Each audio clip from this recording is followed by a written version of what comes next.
क्या भारतीय जनता पार्टी कहती है कि बेटी बचाओ बेटी पढ़ाओ? क्या यही नारा है कि आज बेटियों के साथ क्या हालात हो रहे हैं? किसी को किसी चीज़ का डर दिलाकर, किसी को किसी चीज़ का डर दिलाकर भारतीय जनता पार्टी लोगों को गुमराह कर रही है और डराने का काम कर रही है। चाहे वो हरीश रावत जी हों, चाहे माननीय एस.आर. आलिया जी हों, और चाहे प्रीतम सिंह जी हों, चाहे करण मेहरा जी हों, जो भी हमारे पुराने लीडर हैं, उनकी सरपरस्ती भी हमें चाहिए। सर, लोकसभा चुनाव की तैयारियां शुरू हो चुकी है। कांग्रेस और बीजेपी अपने अपने प्रत्याशियों को लेकर मैदान में है। क्या लगता है सर, कांग्रेस की कितनी तैयारियां हैं? सबसे पहले तो मैं आपको और आपके चैनल को, नेट टाइम बिजनेस को धन्यवाद देता हूं, और रमज़ान के मौके पर, होली के मौके पर शुभकामनाएं भी देता हूं कि आपका चैनल और तरक्की करे और अच्छी बातों को चलाए और बुरी बातों से नज़रअंदाज करे। बहुत बहुत शुभकामनाएं आपको। दूसरी बात यह है कि मैं सबसे पहले प्रदेशवासियों को, पूरे देशवासियों को माह रमज़ान की बहुत बहुत मुबारकबाद देता हूं, और होली की भी बहुत बहुत शुभकामनाएं सभी देश और प्रदेशवासियों को, क्योंकि हमारा ये मुल्क हिंदुस्तान मुल्क है, जिस मुल्क के अंदर सभी रहने वाले लोग, सब जाति और धर्म के लोग रहते हैं, और सब एक दूसरे को मिलकर, चाहे वो ईद का त्यौहार हो, चाहे वो दीपावली का त्यौहार हो, चाहे होली का त्यौहार हो, चाहे आपका किसी भी धर्म का त्यौहार हो, उन सबको मिलजुल कर मनाया जाता है। और इस मौके पर, होली के और रमज़ान के मौके पर, सभी प्रदेशवासियों को मुबारकबाद देता हूं, और ये भी उसके साथ साथ कहना चाहता हूं कि सब लोग होश और उल्लास के साथ होली मनाएं। आपने एक सवाल किया है कि अब चुनाव है, पार्लियामेंट का चुनाव है, तो मैं ये इस मौके पर ये कहना चाहता हूं, सबसे पहले तो जो हमारे कांग्रेस के लोगों को, जिनको भी टिकट हुआ है, उन सबको बहुत बहुत मुबारकबाद। और मैं यही रमज़ान के महीने में दुआ है कि अल्लाह वो सब जीत कर आएँ और जनता के बीच में जाएं, और जनता के बीच में वो मुद्दे बताएं जो हमें करने हैं और जो भारतीय जनता पार्टी ने नहीं किए, जिस पे भारतीय जनता पार्टी खरी नहीं उतर पाई है। और भारतीय जनता पार्टी ने इस देश को पीछे लाने का काम किया है, और भारतीय जनता पार्टी अपने कामों के कारण विफल रही है।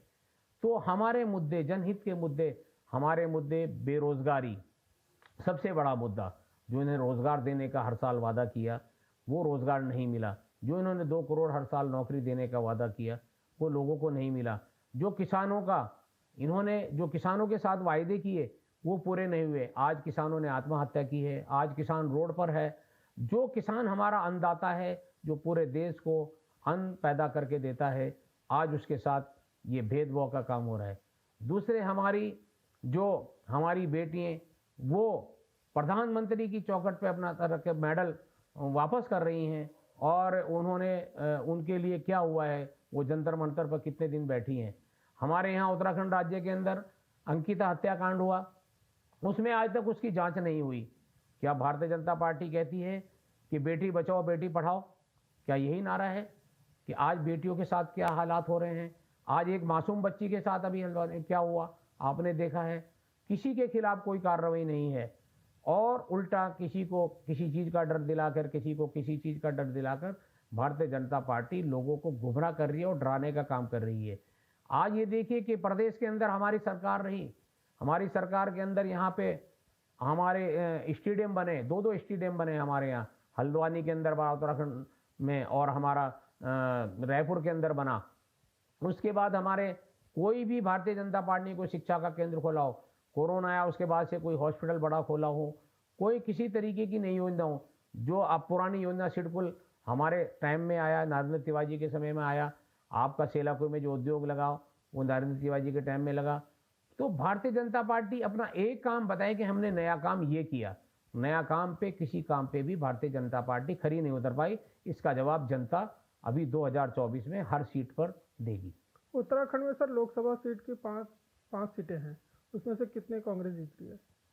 देखिए, हम तो पूरे उम्मीद करते हैं, जनता से भी उम्मीद करते हैं, और हम खुद भी हर तरीके से हर सीट पर काम करना चाहिए हर कांग्रेसी को।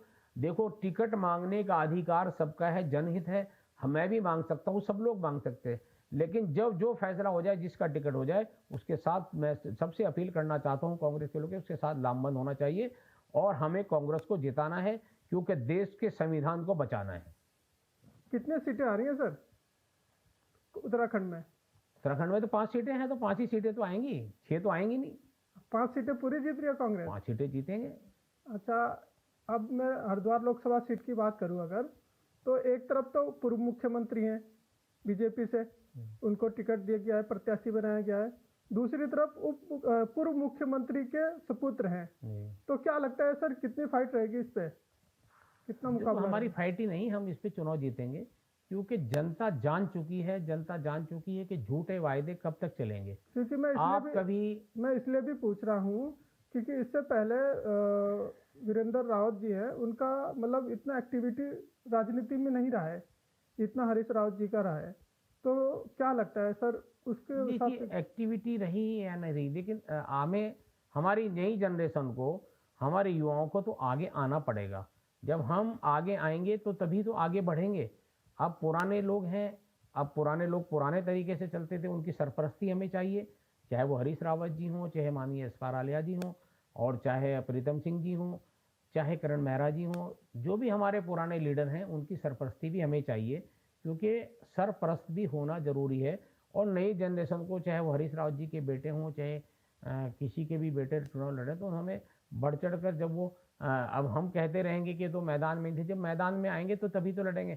हमारे लिए दो लोग पहले कहते रहेंगे कि मैं लड़ता रहूँगा, लेकिन जब वो मैदान में कुश्ती करने आएंगे तभी तो लड़ेंगे। तो जब लड़ना तो पड़ेगा ना। ठीक है, वो जनता का जो फैसला होगा हमें स्वीकार होगा।